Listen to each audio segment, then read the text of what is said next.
అబ్బబ్బ దెబ్బలకు తాళలేను.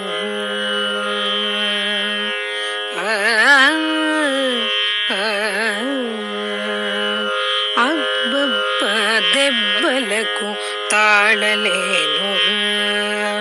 అబ్బబ్బ దెబ్బలకు తాళలేను.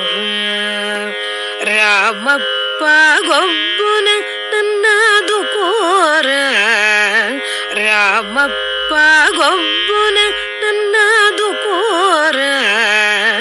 అబ్బబ్బ దెబ్బలకు తాళలేనురా, రామప్ప గొబ్బున నన్నాదుకోరా, రామప్ప గొబ్బున నన్నాదుకోరా. అబ్బబ్బ దెబ్బలకు తాళలేనురా, తాళలేనురా. శ్రీశ్రవణం ఛానల్కి శ్రోతలందరికీ కూడాను మరొకసారి స్వాగతం. ఈరోజు మనం విన్న ఈ కీర్తన రేవళి రాగంలో కూర్చోబడినటువంటి రామదాసు కీర్తన. ఎంతో చక్కగా పాడి వినిపించారు మనకి. మరొకసారి నమస్కారాలు తెలుపుతూ మనం ఈరోజు యోగ వాసిష్టంలో నిన్న మనకి భేతాళ ఉపాఖ్యానం వినిపించి దాంట్లో ప్రశ్నలు వాటికి సమాధానాలను చెప్పారు వశిష్ఠ మహర్షి.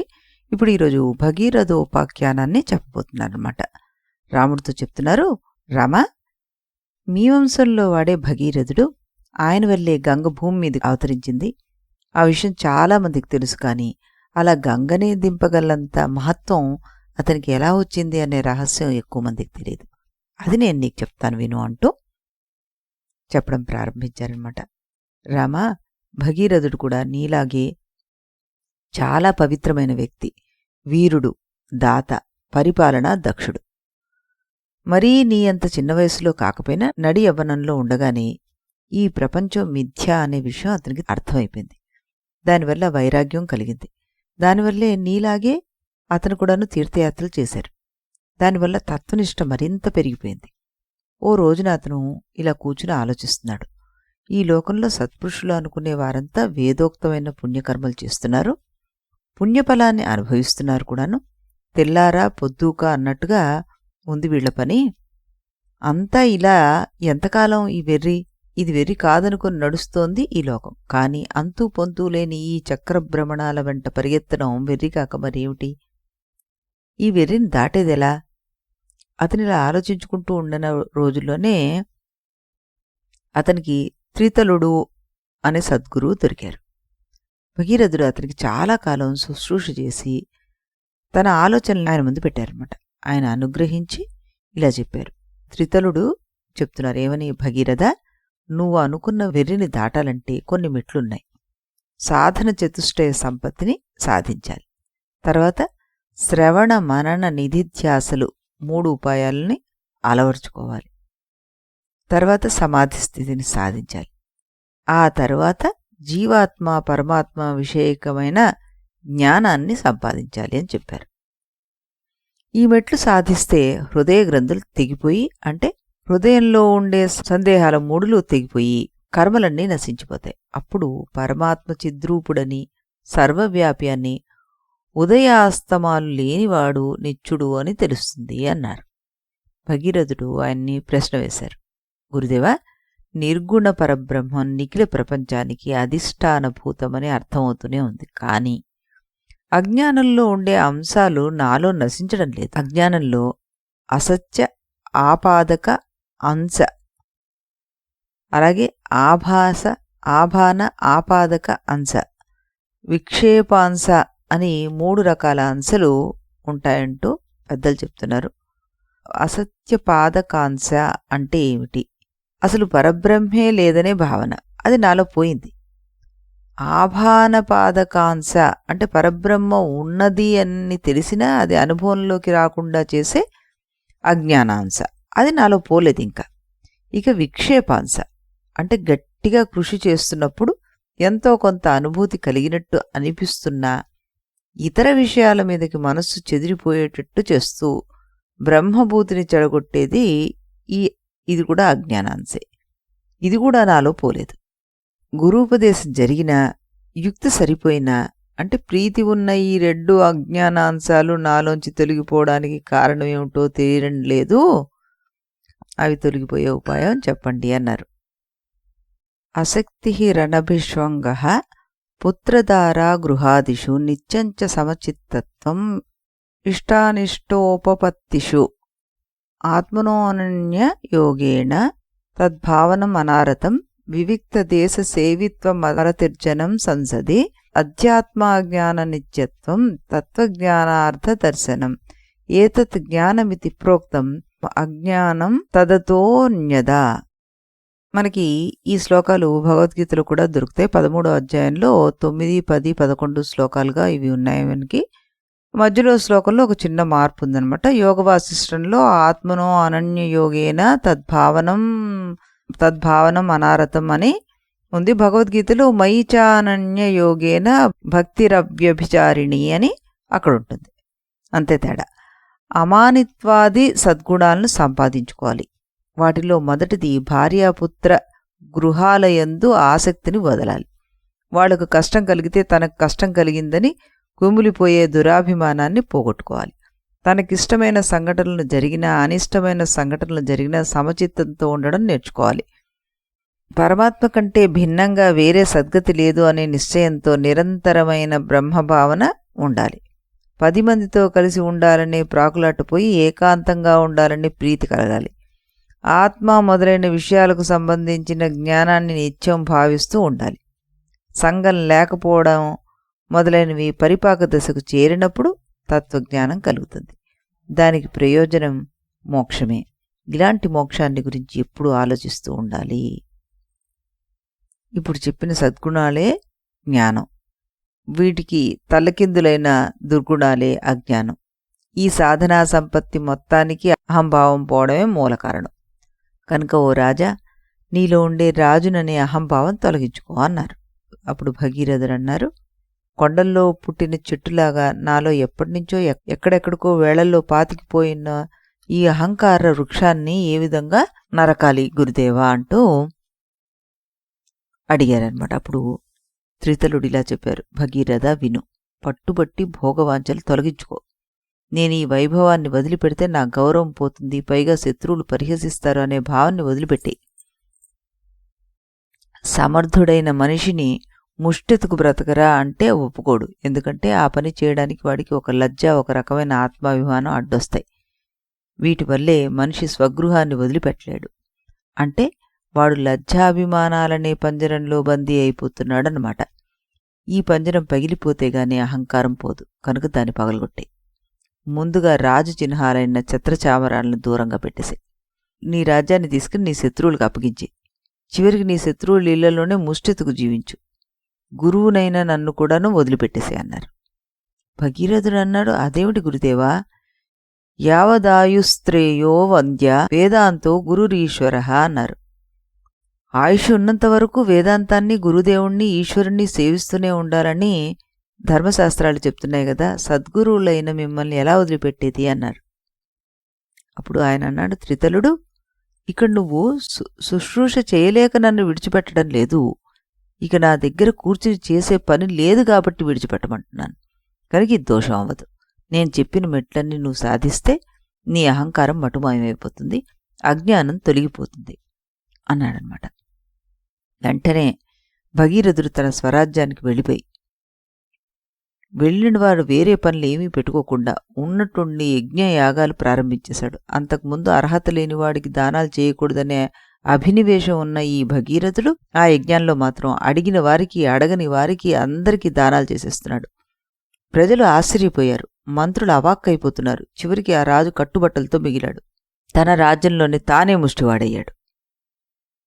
దేశం ప్రజలంతా కన్నీరు మున్నీరుగా విలిపించారు. మంత్రులు బతిమిలాడారు. అయినా ఆ రాజు భిక్షం అడగడం మానలేదు. సరికదా ఒక రోజున సరాసరి తన శత్రురాజు దగ్గరికి వెళ్లి తన రాజ్యాన్ని కూడా తీసుకోమని తానే ప్రార్థించాడు.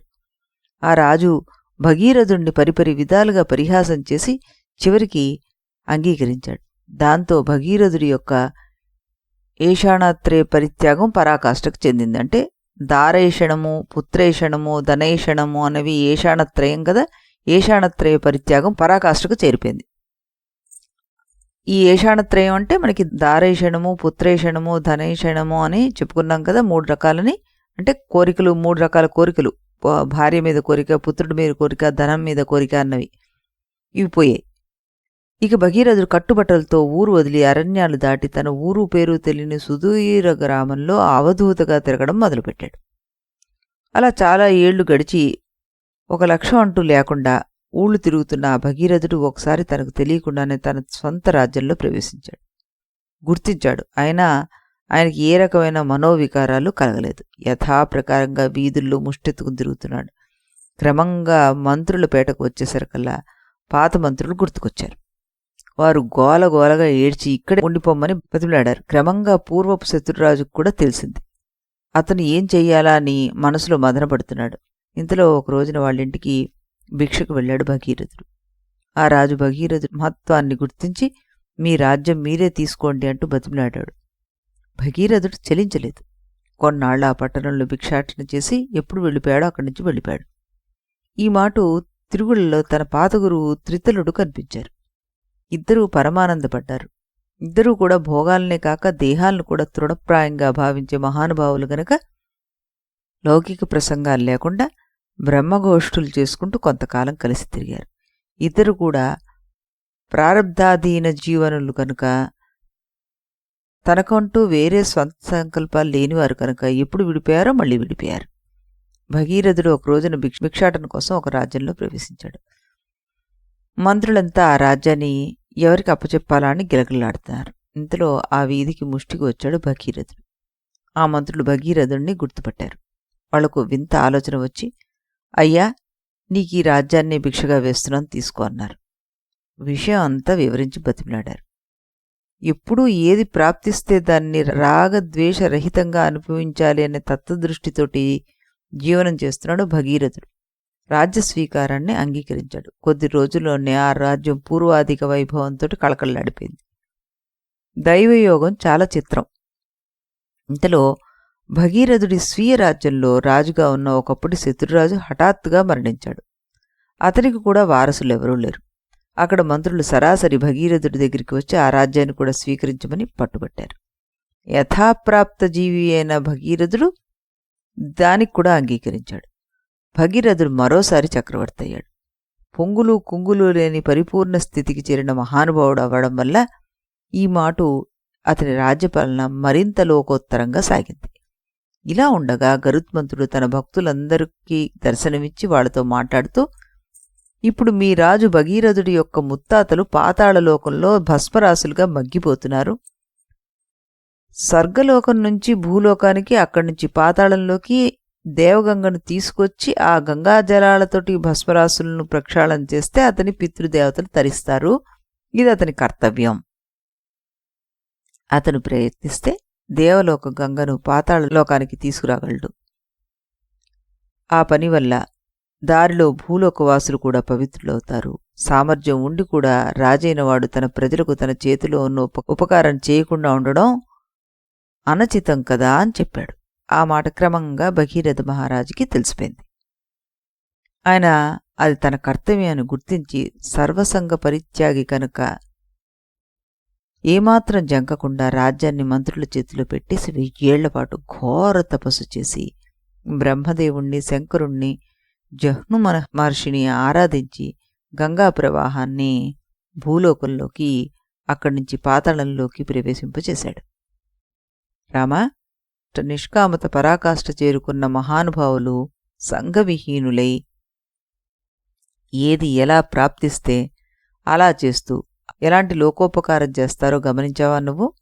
కనుక నువ్వు కూడా అలాంటి యథాప్రాప్త కార్యదృష్టిని అలవర్చుకో. దాన్ని సాధించావంటే నువ్వు సికిధ్వజుడిలాగా నిశ్చలంగా ఉండగలుగుతావు అంటూ చెప్పారనమాట. అప్పుడు వెంటనే రాముల వారు అడిగారు, గురుదేవా, ఈ సికిధ్వజుడెవరు? ఆయన నిశ్చలత్వాన్ని ఎలా సంపాదించారు అంటూ అడిగారు. రామా, చూడాల, సికిధ్వజుడు అనే ఇద్దరు పుణ్య దంపతులు. వాళ్ళు మీ వంశం వాళ్లే. ఇప్పుడు శ్వేతవరాహ కల్పన నడుస్తుంది కదా, దాని వెనకాల ఒకానొక ద్వాపర యుగంలో వాళ్ళు దంపతులుగా జన్మించారు. ఇప్పుడు నడుస్తున్న ఈ కల్పంలో ప్రస్తుతం 28వ చతుర్యుగి నడుస్తోంది. త్రేతాయుగంలో ఉంది ఇప్పుడుది. దీని తర్వాత రాబోయే ద్వాపరయుగంలో వాళ్ళు అవే పేర్లతో దంపతులుగా జన్మించబోతున్నారు.